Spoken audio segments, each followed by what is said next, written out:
আসমান থেকে। এখান থেকে চলছে, এদিকে চলছে তাও এইভাবে চলছে, চলতে চলতে গিয়ে যখন আমরা এই রুকনে ইয়ামানিতে আসলাম, রুকনে ইয়ামানিতে এসে আমাদের সেই দোয়া রব্বানা আতিনা ফিদ দুনিয়া হাসানাতাও ওয়া ফিল আখিরাতি হাসানাতাও ওয়া কিনা আযাবান নার। এই রুকনে ইয়ামানি থেকে হজরে আসওয়াদ পর্যন্ত এই দোয়াটা যতবার আপনি 7 চক্করে ততবারই এটা পাঠ করবেন। আবার যখন এখানে হজরে আসওয়াদে আসলেন, আবার বিসমিল্লাহ আল্লাহু আকবার ওই খেয়াল করবেন। 7 চক্কর যখন হয়ে গেল, সপ্তমবারে এসে কি করবেন? হাত উঠাবেন। সপ্তমবার যে চক্করে আপনার 7 বার পরিপূর্ণ হচ্ছে সেটাকে হাত উঠাবেন। আচ্ছা, কেন হাত উঠাবেন না? কারণ আপনি প্রথমে যখন শুরু করেছেন আপনার চক্র পুরো হয়নি, একবার উঠিয়েছেন। কাজে সপ্তমবারে যদি হাত উঠান তাহলে অষ্টমবারে হাত উঠা হয়ে যাবে। এটা খেয়াল রাখবেন, লাস্টের বার আপনার হাত উঠার প্রয়োজন নাই।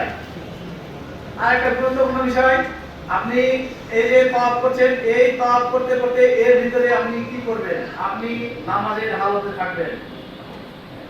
ওযু অবস্থায় তাওয়াফ পূর্ণ করবেন, নামাজের হালতে থাকবেন। নামাজে থাকলে এদিক ওদিক তাকানো যায় না, বারবার কাবার দিকে দৃষ্টিগোচর করবেন না। মন চাইবে দেখবেন, পরে বারবার দেখানোর প্রয়োজন নাই।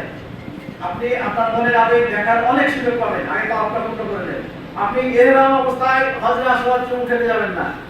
চুমু খেতে গেলে প্রচন্ড মানুষের ভিড়, আপনার কি হয়ে যাবে? আপনার কাপড় দিক বিদিক হয়ে যাবে, আপনি তাল বেতাল হয়ে যাবেন।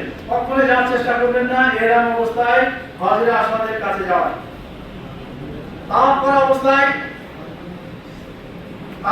করা অবস্থায় কি করবেন? এদের জন্য রমল না, 3 চক্কর